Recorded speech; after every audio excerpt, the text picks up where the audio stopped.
ನಮಸ್ಕಾರ ಸ್ನೇಹಿತರೆ, ಎಲ್ಲರಿಗೂ ಮಾನು ಮನೋಜ್ ಕನ್ನಡ ಯೂಟ್ಯೂಬ್ ಚಾನೆಲ್ಗೆ ಸ್ವಾಗತ. ನಾಗಪಂಚಮಿಯ ದಿನ ನಾಗರ ಹುತ್ತಗಳಿಗೆ ನಾಗರಕಲ್ಲು ಸುಬ್ರಹ್ಮಣ್ಯ ಸ್ವಾಮಿಗೆ ವಿಶೇಷ ಪೂಜೆ ಸಲ್ಲಿಸಲಾಗುತ್ತದೆ. ಮನೆಯಲ್ಲಿ ಅಥವಾ ದೇವಾಲಯಗಳಲ್ಲಿ ಈ ಪೂಜೆಯನ್ನು ಮಾಡಬಹುದು. ನಾಗರ ಪಂಚಮಿಯ ದಿನ ಕೆಲವು ಕೆಲಸಗಳನ್ನು ಮಾಡಬಾರದು ಎಂದು ಹೇಳುತ್ತಾರೆ. ಈ ದಿನ ಏನನ್ನೂ ಕತ್ತರಿಸಬಾರದು, ಎಣ್ಣೆಯಲ್ಲಿ ಯಾವ ಪದಾರ್ಥಗಳನ್ನು ಕರಿಯುವಂತಿಲ್ಲ, ಕರಿದ ತಿಂಡಿಗಳು ನಿಷಿದ್ಧ. ಹಾಗೆಯೇ ಭೂಮಿಯನ್ನು ಸಹ ಅಗೆಯಬಾರದು. ನಾಗರ ಪಂಚಮಿ ಮಾಡೋದರಿಂದ ರಾಹುಕೇತುವಿನ ದೋಷಗಳೇನಾದರೂ ಇದ್ದರೆ ನಾಗನ ಆರಾಧನೆಯಿಂದ ದೂರವಾಗುತ್ತವೆ. ಸಂತಾನ, ವಿವಾಹ, ವೈವಾಹಿಕ ಜೀವನ ಸುಖವಾಗಿರಲು ನಾಗಪೂಜೆಯನ್ನು ಮಾಡಲಾಗುತ್ತದೆ. ಇಂಥ ವಿಶೇಷವಿರುವ ನಾಗರ ಪಂಚಮಿಯಂದು ಈ ಕಥೆಯನ್ನು ಕೇಳಿದರೆ ಸಕಲ ಇಷ್ಟಾರ್ಥವು ಪ್ರಾಪ್ತವಾಗುತ್ತದೆ ಎಂದು ಹೇಳಲಾಗಿದೆ. ಹಾಗಾದರೆ ಆ ಕಥೆ ಯಾವುದು ನೋಡೋಣ. ಒಮ್ಮೆ ರಾಜ ಜನಮೇಜಯ ತನ್ನ ಅರಮನೆಯ ರಾಜಸಭೆಯಲ್ಲಿ ಕುಳಿತಿರುವಾಗ ಉತ್ತಂಕ ಎಂಬ ಋಷಿಯು ಆಗಮಿಸಿದನು. ಋಷಿಯು ಮಹಾರಾಜನನ್ನು ಕುರಿತು ಹೇಳಿದನು. ಮಹಾರಾಜ ಜನಮೇಜಯ, ನೀನೆಷ್ಟು ಸುಖಜೀವನ ನಡೆಸುತ್ತಿರುವೆ. ನಿನ್ನ ತಂದೆಯ ಸಾವಿಗೆ ಕಾರಣನಾದ ಆ ತಕ್ಷಕನು ಸಂತೋಷದಿಂದನೇ ಕಾಲ ಕಳೆಯುತ್ತಿದ್ದಾನೆ. ನೀನು ಯಾವುದನ್ನೂ ತಿಳಿಯದೆ ಆರಾಮವಾಗಿರುವೆ. ಇದು ಸರಿಯಲ್ಲ ಎಂದು ಹೇಳಿದನು. ಆಗ ರಾಜ ಜನಮೇಜಯ ಉತ್ತಂಕನನ್ನು ಕೇಳಿದನು. ನನ್ನ ತಂದೆಯ ಸಾವಿಗೆ ಕಾರಣವೇನು ಹೇಳಿರಿ ಎಂದನು. ಆಗ ಉತ್ತಂಕನು ಹೇಳಿದನು, ರಾಜ ಜನಮೇಜಯ, ನಿನ್ನ ತಂದೆ ಸಮಯದಲ್ಲಿ ನೀನಿನ್ನೂ ಬಾಲಕನಾಗಿದ್ದೆ. ಆ ಸಾವಿನ ಸಂದರ್ಭ ಅರಿವು ನಿನಗಿರಲಿಲ್ಲ.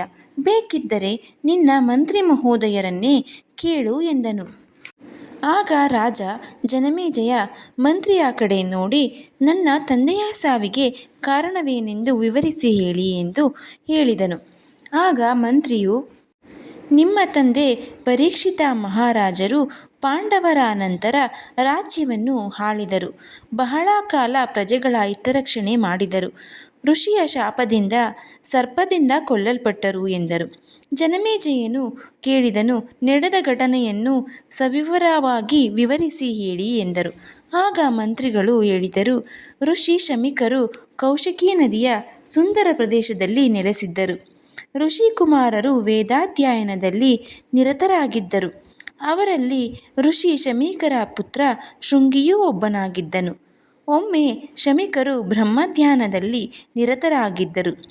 ಋಷಿಕುಮಾರರೆಲ್ಲ ಅಲ್ಲಿನ ವಾತಾವರಣದಲ್ಲಿ ಕಾಲ ಕಳೆಯಲು ಆಚೆ ಹೋಗಿದ್ದರು.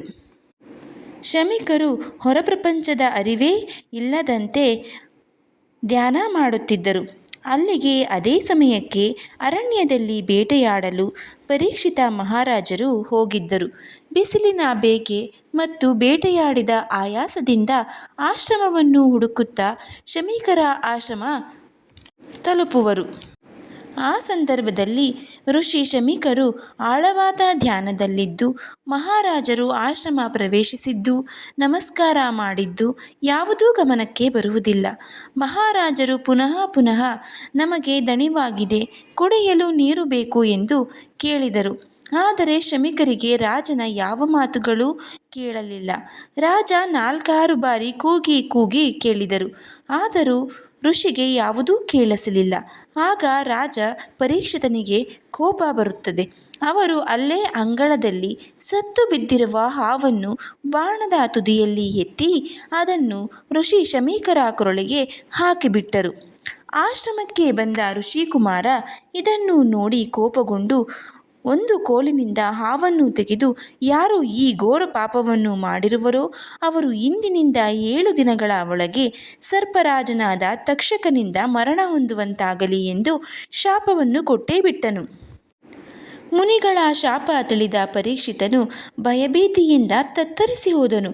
ತನ್ನ ಹತ್ತಿರ ಯಾರೂ ಸುಳಿಯಬಾರದು ಎಂದು ಕೋಟೆಯನ್ನು ಕಟ್ಟಿಸಿಕೊಂಡನು. ಶಾಪವನ್ನು ನಿಷ್ಕ್ರಿಯಗೊಳಿಸಲು ಪ್ರಯತ್ನಿಸಿದನು. ತಕ್ಷಕನು ಹಣ್ಣಿನ ಒಂದರಲ್ಲಿ ಅಡಗಿ ಕುಳಿತು ಕೋಟೆಗೆ ಧಾವಿಸಿ ರಾಜ ಹಣ್ಣು ತಿನ್ನುವಾಗ ಹೊರಬಂದು ಕಾಳಿಂಗ ಸರ್ಪದ ರೂಪ ಧರಿಸಿ ದೊರೆಯ ಮೈಗೆ ಸುತ್ತಿಕೊಂಡು ರಾಜನನ್ನು ಕಚ್ಚಿ ರಾಜ ಮರಣ ಹೊಂದಿದನು ಎಂದು ಮಂತ್ರಿಯು ಮಹಾರಾಜ ಜನಮೇಜಯನಿಗೆ ಹೇಳಿದರು. ಈ ಎಲ್ಲ ವಿಷಯ ತಿಳಿದ ಜನಮೇಜಯನು ಕೋಪಾವೇಶದಿಂದ ಸರ್ಪ ನಿರ್ಮೂಲನೆಗೆ ಪಣ ತೊಟ್ಟನು. ಪುರೋಹಿತರನ್ನು ಕರೆಯಿಸಿ ಮಹಾಸರ್ಪ ಯಾಗವನ್ನು ಪ್ರಾರಂಭಿಸಲು ಹೇಳಿದನು. ಪುರೋಹಿತರು ಮಹಾಸರ್ಪ ಯಾಗವನ್ನು ಪ್ರಾರಂಭಿಸೇ ಬಿಟ್ಟರು. ಆಗ ಒಂದೊಂದೇ ಸರ್ಪಗಳ ಹೆಸರನ್ನು ಆವಾಹನೆ ಮಾಡುತ್ತಿದ್ದಂತೆ ಆಯಾ ಸರ್ಪಗಳು ಬಂದು ಹೋಮಕುಂಡಕ್ಕೆ ಬಿದ್ದು ಆಹುತಿಯಾಗತೊಡಗಿದವು. ಕೊನೆಗೆ ತಕ್ಷಕನು ಹೆದರಿ ಇಂದ್ರನ ಸಹಾಯದಿಂದ ಇಂದ್ರನ ಸಿಂಹಾಸನದ ಹಿಂದೆ ಅವಿತುಕೊಂಡನು. ಆದರೆ ಯಾಗಮಂತ್ರದ ಆಕರ್ಷಣೆ ಎಷ್ಟಿತ್ತೆಂದರೆ ಯಾರ ಬಳಿಯೂ ಹೋದರೂ ಆ ಶಕ್ತಿಯು ಕಾಪಾಡಲು ಸಾಧ್ಯವಿರಲಿಲ್ಲ. ಯಾಗಮಂತ್ರವು ಅಷ್ಟು ಆಕರ್ಷಣೆ ಮಾಡುತ್ತಿತ್ತು. ದೇವೇಂದ್ರನ ಸಮೇತ ಎಳೆದುಕೊಂಡು ತಕ್ಷಕನು ಬರುತ್ತಿರಲು ಇದನ್ನು ಕಂಡು ಭಯಭೀತರಾದ ವಾಸುಕಿ ಮೊದಲಾದ ಸರ್ಪಗಳು ತಮ್ಮ ಕುಲಕ್ಕೆ ಹೊರಗಿನವನಾದ ಸೋದರಳಿಯ ಆಸ್ತಿಕ ಋಷಿ ಬಳಿ ಹೋದರು. ಆಸ್ತಿಕನು ಸರ್ಪಗಳ ಉಳಿವಿಗಾಗಿಯೇ ಹುಟ್ಟಿದವನು. ಆಸ್ತಿಕನು ಕೂಡಲೇ ಜನಮೇಜಯನ ಸರ್ಪಯಾಗ ಸ್ಥಳಕ್ಕೆ ಹೋಗಿ ಅಲ್ಲಿ ದಕ್ಷಿಣೆ ನೀಡಬೇಕೆಂದು ಕೇಳಿಕೊಂಡನು. ಬ್ರಾಹ್ಮಣನಿಗೆ ದಕ್ಷಿಣೆ ಕೊಡಲೇಬೇಕು, ನಿನಗೇನು ಬೇಕು ಕೇಳು ಎಂದು ಬಿಟ್ಟನು ಜನಮೇಜಯ. ಆಗ ಆಸ್ತಿಕನು ಸರ್ಪಯಾಗ ಈಗಲೇ ನಿಲ್ಲಿಸಬೇಕು, ಇದೇ ನನ್ನ ಮಾತು ಎಂದು ಕೇಳಿದನು. ಮಾತು ಕೊಟ್ಟ ಮೇಲೆ ನಡೆಸಬೇಕಲ್ಲವೇ? ಏನು ಮಾಡುವುದು? ಯಜ್ಞವನ್ನು ನಿಲ್ಲಿಸಿಯೇ ಬಿಟ್ಟನು ಜನಮೇಜಯನು. ಹಾಗೂ ನಾಗಗಳು ಆಸ್ತಿಕನಿಗೆ ಹೇಳಿದರು, ನಿನ್ನನ್ನು ಯಾರು ಸ್ಮರಿಸುವರೋ ಅವರಿಗೆ ಸರ್ಪಗಳ ಭಯ ಇರುವುದಿಲ್ಲ ಎಂದು ಮಾತು ಕೊಟ್ಟರು.